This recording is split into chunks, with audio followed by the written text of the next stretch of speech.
Right. Welcome everyone to this second in a series of webinars by PyroLife, the International Symposium towards Integrated Fire Management. Good morning to many of you from the US who are joining, a good afternoon from many in Europe, and a now happy tomorrow to many joining from Australia. We have over 300 registered for this webinar, which is almost 75 more than the first one. So we're very happy that more are learning of this network, coming into this network, and listening and learning from all of these speakers. My name is Lucian Deaton. I work with the National Fire Protection Association, a US-based organization, and directly with our wildfire public education, working on community engagement and our international outreach. I want to quickly speak to some of the technical aspects of this webinar and then introduce the speakers, of which we have two today, and they'll be able to share a lot of knowledge with you all. There are two speakers. It'll be about 30 minutes apiece for their presentations, and then we'll have a moderated question and answer session following each of their individual presentations. So if you have a question for the first, pose it during their talk, and then we'll get to that during the question and answer period.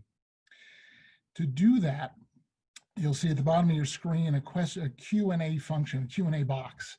Please post your questions via that part of the platform so we all have them in one place and then can manage them to the speakers. The audio and video will be turned off for participants, so that's the way that you can participate in this event. When you're writing the question, if it is easier for you to write in your mother tongue, in your own language, that is just fine. We have the ability to translate it, and we're happy to have that so that you can ask the question in the best way, and then we'll pose it. The questions will be in English, the answers will be in English, but if it's easier to ask it in your own language, that's just fine, and we can handle that. The session is being recorded, and they are being shared on the PyroLife YouTube channel, on the Symposium page, where you'll see the other sessions that are occurring during the series. Each recording will be under the individual speakers. And of course, online, the PyroLife Symposium hashtag on Twitter is a way to connect to those as well. Our first speaker this morning is Danielle Antonellis. She's a senior fire safety engineer with Arup. And leads Arup's global program on fire and informal settlements, and established Arup's global multidisciplinary skills group on city fire resilience. I'll allow her to introduce herself more fully, of course, but she'll be speaking this morning on the shifting paradigms to address fire safety inequality. After that, in questions, we'll also hear from Dr. Adrián Cardil, who's a fire scientist and lecturer at the University of Lleida, and a senior researcher at the Tecnosylva Corporation. And he'll introduce himself, of course, as well in more detail during his piece.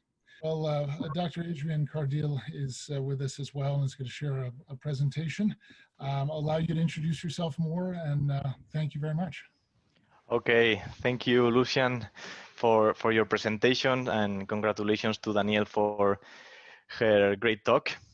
Well, hello everyone. As Lucian said, my name is Adrián Cardil, researcher at Tecnosylva and also associate professor at the University of Lleida in Spain. And well, my work combines teaching, research, and applied science, trying to transfer scientific knowledge into operational solutions for different fire agencies and clients worldwide. First of all, it's a pleasure to give this talk in this great symposium. I've seen good speakers in the agenda, but I'm sure we have better attendees. So it's a pleasure to talk this talk here. Although, to be honest, it would be fantastic to be in Wageningen with all of you, because it's a really great place. I went there some months ago, and I hope we can meet there next year in the next symposium. Well, I'm very excited with this PyroLife project. I think it's a great opportunity for all the ISRs we have in the project, but also for all partners and researchers involved. I think we have a good chance to improve fire research, innovation, and technology across Europe. to try to enhance preparedness and prevention to the coming wildfires in the next years and decades under the current climate projections and global changes. So, well, my talk is about how fire research can support the industry. And as I mentioned before, I am working at Tecnosylva. Tecnosylva is a private company based on León in Spain that offers advanced technology solutions for wildland fires. And I want to tell you how we applied the best of the knowledge, or the best of the scientific knowledge we have in the fire community, how we applied fire research in fire agencies, and how we can try to help fire agencies in decision making. As I mentioned before, we have offices in San Diego, in California, but also in León. We are a Spanish company providing GIS-based solutions for wildland fire protection, planning, prevention, analysis, and modeling, and also operational response. And our solutions encapsulate years of forest research, fire research, to try to get efficient, timely, and responsive applications on several platforms to help fire analysts and managers to make decisions.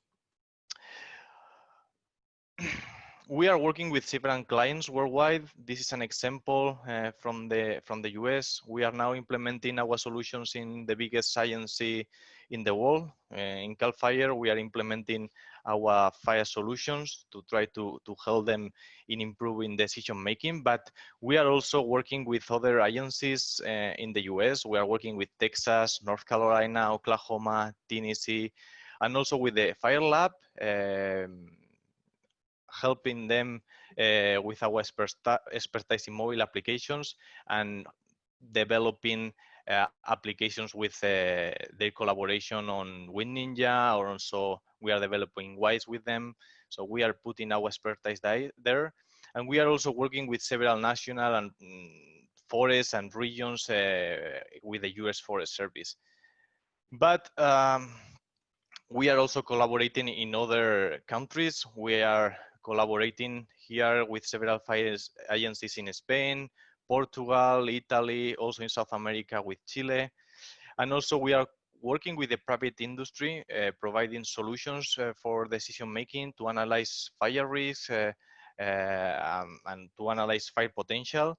And especially we're working with electrical utilities in California, and also with several forest companies, for instance, in South America. Yeah, we are in the Pyrocene, a term proposed by Stephen Pine some years ago as a way to understand how humans' use of fire impacts Earth. You can see on my screen the fire activity based on active fires from MODIS in the last 20 years, and we can see that we have high fire activity, and therefore we may have high fire exposure in our population, society, assets. Well, let's take a look at the current status we have now.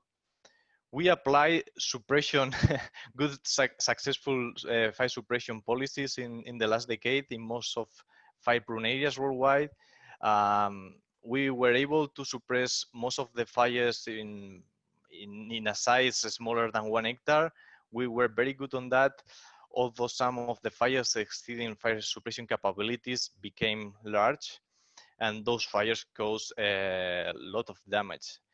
But the outcome of this successful suppression system is the lack of fuel management under a context with worse weather conditions based on, and this weather condition is going to be worse in the future based on climate projections.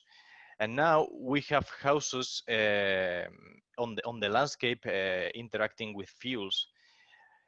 And therefore, the exposure of our population, our buildings, our access is higher than ever because we have more fuels, more fuel loads and continuity, and we have houses in the wild and urban interface interacting with this amount of fuel. So we have an scenario where we have fires with extreme fire behavior threatening large city. This is a fire that occurred several years ago in Angeles National Forest.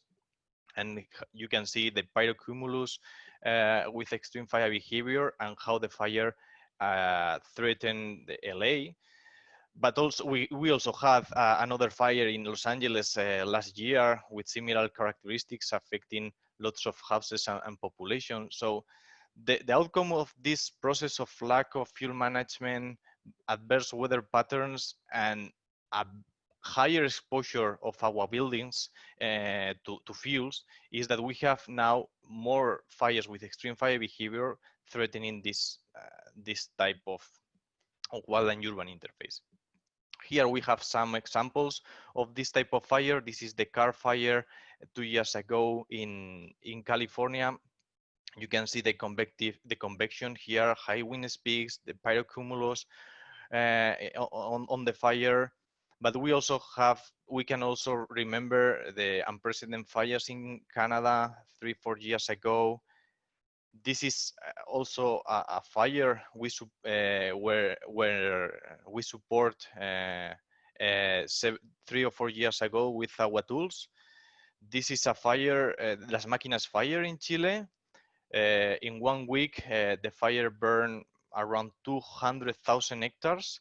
You can see the reconstruction of the fire using our tools and how the fire spread on the landscape, causing a lot of damage on forest plantations and also in several assets and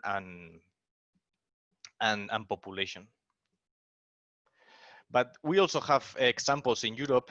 We all remember the unprecedented fires in Portugal, where we have lots of fire fatalities, the worst outcome of a wildfire. But we also have more examples in California. You can see how the fire affected all this wild and urban interface in several wildfires. We have this, for instance, in the Tash fire, but also in other events. And also, well, more years, and we can also remember the fires last year in the Amazon or in Australia. And to be honest, weather science is ancient, forestry science is mature, meteorology, I think, is good enough for our purposes and is relevant, but wildfire is a young science that we need to develop. Our first models started 3-4 decades ago, and we need to improve fire science to support our fire agencies in several research lines. We need to consider in our fire research weather, the analysis of local winds, topography, improving fuel mapping, phenology, operations, but also we need to take care of social aspects like human factors in our fire suppression system, but also we need to improve preparedness in our societies because the fire threatens the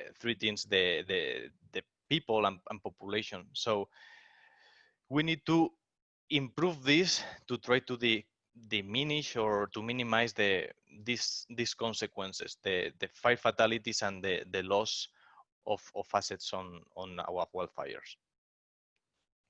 And to do that, we need to apply fire science into operational tools and for a better decision making.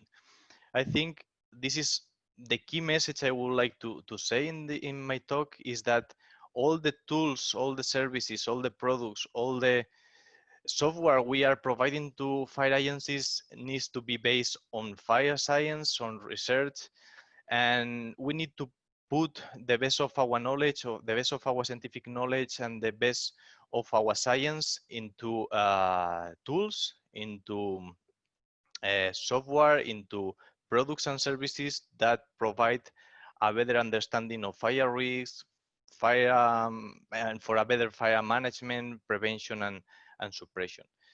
This includes improving fire science and apply it in terms of social sciences, but also in terms of fire modeling and behavior, fire weather, vulnerability, etc., etc., etc. So we have a challenge here.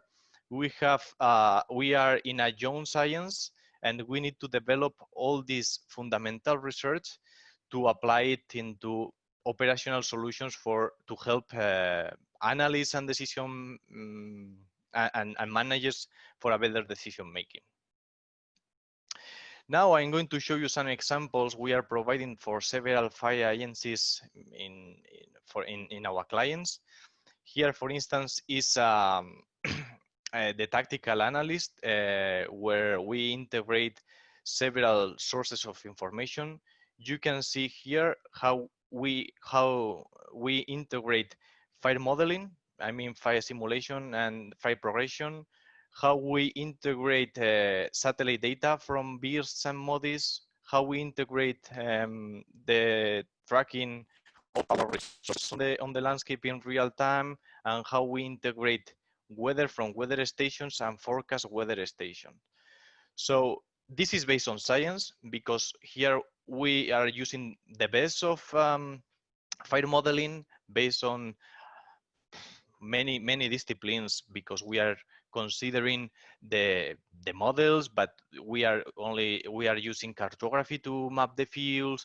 We are using phenology analysis. We are using lots of fire knowledge and research, but also we are working with weather data, with weather research. So we need to combine all these disciplines to create strong products like this one, and offer good tools for decision making. Here, the analyst can see all the resources on the landscape, can see the real-time fire progression, and he can extrapolate how the fire will spread based on fire modeling and based on weather forecast and the conditions in the next hours.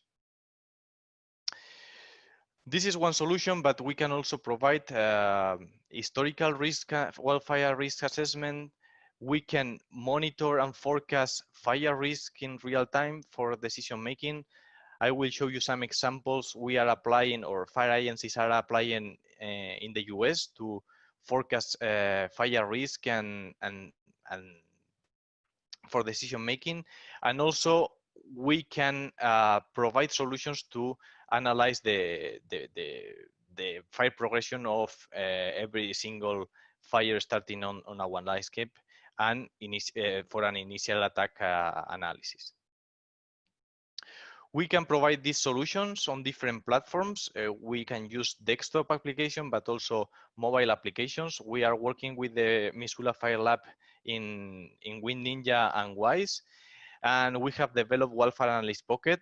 I encourage you to download it. It's free. You can download it from our website, and you can use it for estimating the fire behavior in terms of flame length, fire intensity, rate of spread, based on different inputs. It's similar to Behave Plus, where you can estimate fire behavior based on different models. In this case, you can use Rothermel. Although we have more models like ITRAL in South America, and we also have the Canadian fire spread models. But yeah, you can download it for free, and well, if you have feedback on this application, we will be happy to listen to you. And now I'm going to show you some examples of innovative wildfire modeling. We are working in developing new innovative wildfire modes to try to help fire agencies in decision making. And this is an example of applied fire science into operational tools. We have done research in fire modeling. This is an application for analyzing of Wildfire Analyst Pocket, but we also have simulations, papers on simulating wildfires backwards in time, adjusting the rate of spread of fire simulations, or about stochastic models to assess the probability of wildland fire impact in wildland urban interfaces. So this is an example of how to apply fire research into an operational tool. Here we have the scientific background applied to our tools. Here you can see in this example how we can run fire simulations backwards in time, creating fire sheds and estimating the fire that any fire starting at any point of the landscape, how much time that the fire will need to reach those houses we have on the landscape. So this is an operational solution that decision makers can use for their analysis in prevention, but also in fire suppression. But the message is that all these tools need to be based on this type of research and strong analysis behind the scenes. And here you can see how we implemented all these fire simulation modes in our tools. We can estimate the fire progression forward in time from an ignition point. We can estimate fire sheds from an asset we want to protect. We can reconstruct the wildfire based on its final fire perimeter. We can adjust the fire simulations using field data on the fly. And we can also use probabilistic simulations modes to analyze the probability of fire impact in a wildland urban interface, or the probability of a fire reaching a specific area. Also, I'm going to finally present the FireSim and Firecast products. These are the products we are implementing in California right now. Well, we are implementing this in Cal Fire, and also the electrical utilities have these products for 2-3 years. And this is how we combine the fire modeling based on this type of model developed by scientific authors, but also how we integrate different sources of data. For instance, here we automatically get all fires from Irwin to get an analysis, a specific analysis of each event automatically in real time.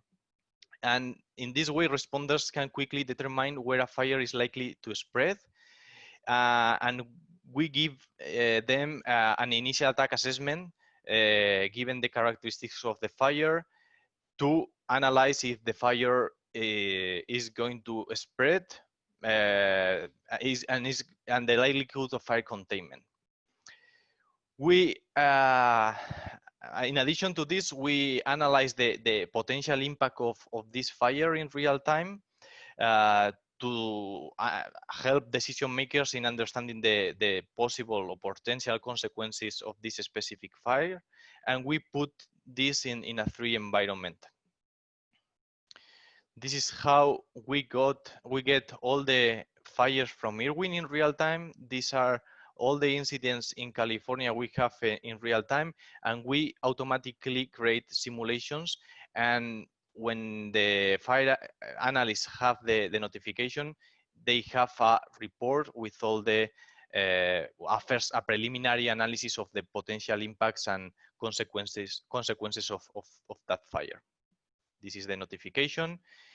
And we create, based on historical past fire events, several indexes like the initial attack assessment to help managers in identifying bad fires or fires that probably exceed fire suppression capabilities.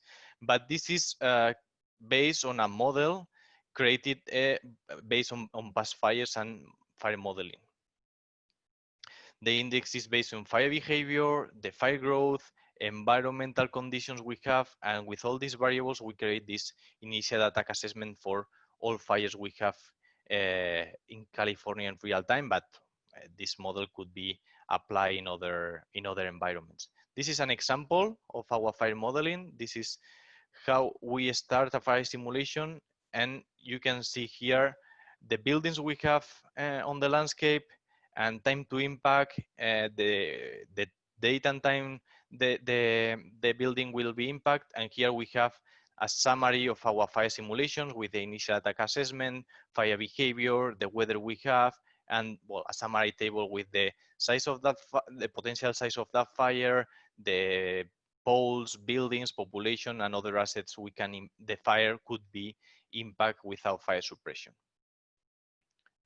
And this is how decision makers can take a look at the fires, because we also have, for instance, a good integration. We have the integration of the airwind incidents, but we also have, for instance, all the cameras for electrical utilities. We have lots of cameras across the landscape, and the users can see the landscape in real time and monitor the fire progression when they simulate the fire and they make the analysis. This is, for instance, the first person view on a scene. This is the environment that the fire analyst uses to analyze the fire progression, and he can see the camera and the real view on the fire simulator. And also in the same tool, we have Firecast. Firecast provides a risk modeling to support key decision making during extreme weather events. And the idea is to inform fire responders and public about the current situation, identify power shutoffs, PSPS events to decrease the risk of our wildfire in the electrical lines. This is to provide enhanced communications and prepositioning crews and resources to mitigate risk in areas where the higher risk exists. To do that, we use supercomputing. We run millions of simulations every day, but we have also integrated high-resolution fuel mapping, high-resolution weather data across California. And with all this information and with the best of our scientific research and knowledge, we run all millions of fire simulations to create the fire risk products every day, hourly, okay? This is a representation of weather data. This is the wind speed in miles per hour in 2 different time periods. And you can see how the users can see the evolution of all variables, all input and output variables on their systems. Yeah, and the idea is to identify potential ignition locations, where and when the fire will start, if the fire is going to spread at any location, and the consequences. Not only the fire potential, we want to analyze the fire impact and potential damage of a fire starting at any point of the study area, in this case California, but we could also apply this model in other regions. To do that, we run more than almost 400 million simulations every day. In California, we put an ignition point every 500 meters, and we run these simulations every 3 hours for the next 3 days. And with this fire modeling, what we get, well, this is an example of the ignition points, but what we get is a layer for the whole state, where we can identify for instance, this is the layer for the fire size potential, and it represents the fire size if a fire starts at any point of the landscape. And in this way, and you can see the evolution in time of this output, how the fire size potential is going to change in your landscape throughout time, okay? So you can see the areas where you can have, or the likelihood of having a large fire is higher or lower. But not only in terms of fire size, because we can also analyze the impacts of buildings to analyze the potential consequences of this type of event, in this case, the wildfire. And in this case, we are seeing the buildings impacted, and also the population the fire could be impacted if it starts at any point of the landscape. So we are providing this every day at every 3 hours to help managers in identifying bad situations. More examples. And yeah, finally, just to mention that we have implemented our solution in Cal Fire uh, after a call where two innovative contracts for wildfire and prevention were provided, and one of them was the implementation of Firecast. And in the proof of concept, during 2 months, we trained almost 80 Cal Fire professionals that who ran more than 3,000 simulations, analyzing more than 2,300 incidents. Because we monitor fires every day, to analyze, to first to calibrate and validate our fire spread models and our tools, but also to evolve them and to improve them. And these are some examples. Also, we go to the field. This is the Kincaid fire where we support the analysis.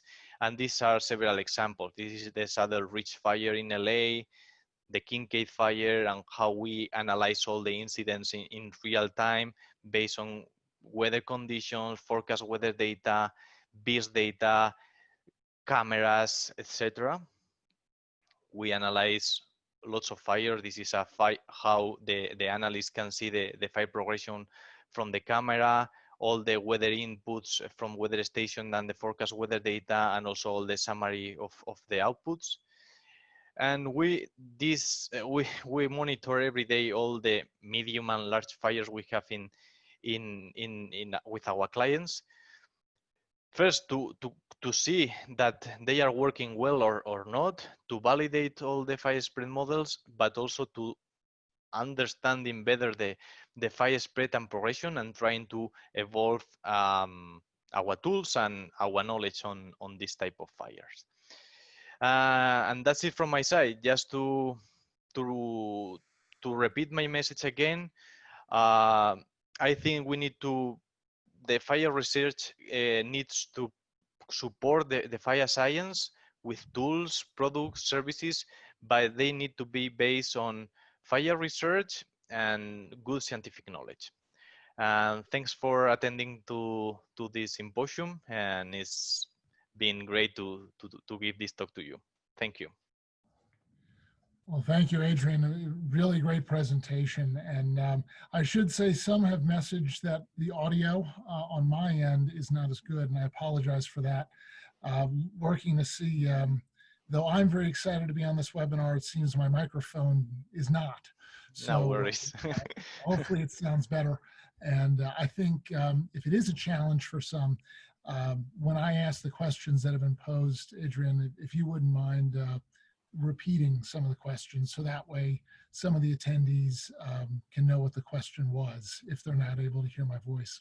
Okay. The first is actually from Jose, who is asking you to share again the model you used in South America.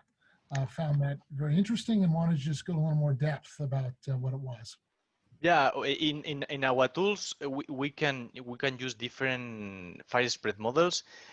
The most widely used is the Rothermel model that we usually use in North America and Europe. But for instance, in South America, we are using the Kitral model. It's an empirical model, and we use that model mainly in Chile. We are working there with CONAF and the electrical utilities, and they use that model there, and it works very well in that type of ecosystem. Also, we are implementing the Australian fire spread models, and for instance, in Wildfire Analyst Pocket, we can also use the Canadian fire spread models. So our tools are able to work with the most widely used fire spread models. But to be specific, in South America, we are using the Kitral fire spread model developed by Julio. Very good. The next question, anonymously posed, but the question is, are the forecasts capable of working in real time? Or is this a tool, as you were describing, to use in hindsight to find where the models don't work? Yeah, we use forecast weather data to run our analysis. We use 3-day forecast weather and data to run all of our analysis. but we are aware of the limitations of this type of data in real time, and also because we have the range of variation of weather data, specifically or mainly the wind speed. You know that wind speed changes throughout the landscape based on topography and vegetation. So the uncertainty is really high when we talk about weather data and specifically wind speed. And to consider that, we have implemented all the weather stations from California. I cannot remember the number, but it's huge. We have thousands of weather stations embedded in our software, and the software automatically compares the weather data in terms of in real time between the weather station and the forecast weather data to see if we have a bias in a specific area or not. In fact, we have a map for the whole California with the all weather stations to automatically see with a color, red, blue, and green, where the models are over predicting the wind speed or other input variable in real time at this time based on weather data we retrieve from the weather stations. But this is important point because in some places we see that the models are over predicting or under predicting the input data, and in fact our fire modeling in real time wouldn't be good. Yeah, and I think the final part of what you just said also answers a question by Mario about what is the greatest limitation or area for growth in fire simulation modeling, and those sort of challenges between the model. I think certainly answer the question, but are there any other areas for growth that you see out of some current limitations that you think should be, try to be accomplished through research or through the work that you're doing? Well, there are several limitations. For instance, in the US, for instance, we have good input data to run these fire simulations. We have good weather, we have good fuel mapping, we have more or less good input data to run these fire simulations and to create this good fire modeling. But for instance, in other areas, and to be honest, in Europe, we don't have a good fuel map to run these fire simulations in the whole Europe. So we should improve this technical work. This is not a scientific work. This is a technical work that we need to address if we could want to implement this type of tool at continental scale. Also, we have several limitations when we work with fire spread models. One of them is the convective fires that creates their own fire behavior environment. So that's one of the limitations we have, and that's another research line we need to improve to try to better simulate this type of fires. And of course, we also have limitations in applying weather data and other models. So we have lots of research lines, and it would be great to explore them in the PyroLife project. Yeah, very good. Judith Kirshner asks another question. Most of your knowledge and applications are developed based on what she calls classic fire countries, California, the Mediterranean, elsewhere. Do you have particular products, tools, services, or applications that you recommend to regions new to fire, like Central or Northern Europe? I think also to this, how do the models that you have been working on translate to this new fire environment that they're seeing in Northern Europe? Well, this is a really good question. It's true that our expertise is in South America, North America, and Southern Europe. These are the most fire-prone areas worldwide. Well, also Australia. But we're making an effort to calibrate and validate our fire spread models and try to get new fuel families for temperate ecosystems. In that sense, I went to Wageningen with Katheleina to a research stay last year to try to explore this research line, and we are working on that. Now we have several projects in Ireland working with this type of new ecosystem for us in terms of fire modeling. We have the preliminary results of one project. I think we will get good results because, to be honest, in temperate ecosystems in Northwestern Europe, we have at this time most of the fires with big surface fire behavior. And I think those fires are more or less easily, we can predict them very easily. So the challenge will be to calibrate the fire spread model, but I feel good with that.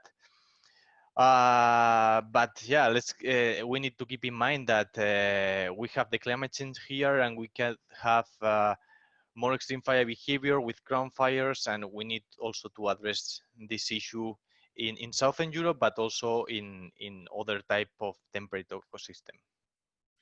Very good. And you know, that issue of scope of fire that you bring up leads really well to this next question from Karen.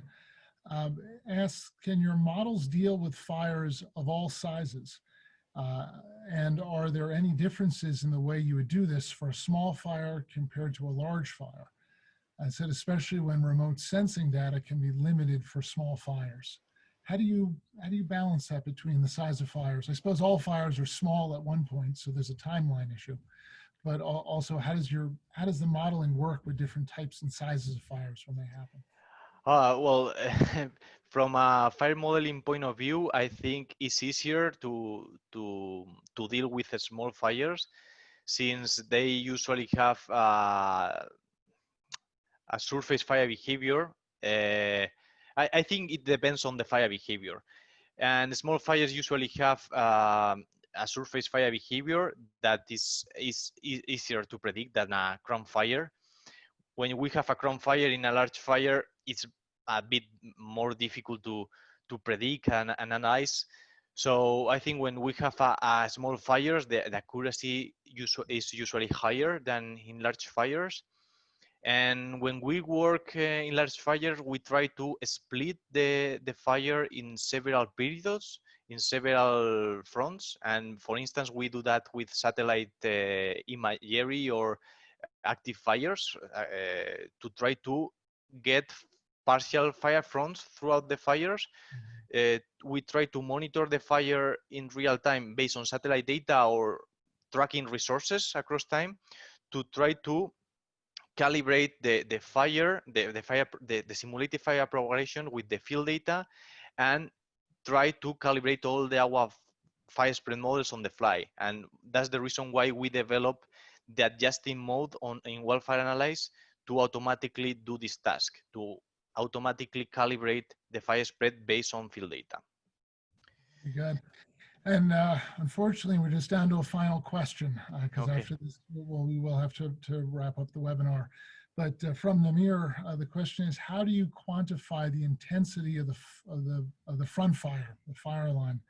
And how do you relate the fire impacting the properties like structures and other areas in the modeling?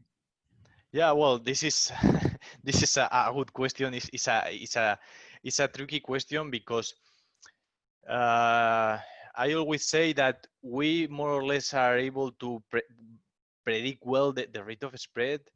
I think it's a bit difficult to predict the flame length and fire line intensity. Although we have the models to do that, I think we have more uncertainty to do that.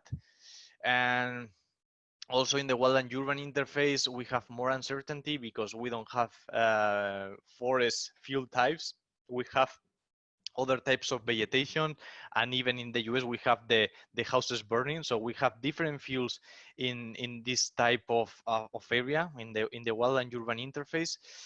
But we develop a simple, this is very simple, and we would like to improve it, but we created an encroachment model to analyze how the fire could impact a wild and urban interface based on the fields surrounding the wild and urban interface, based on house density and the wild and urban interface structure.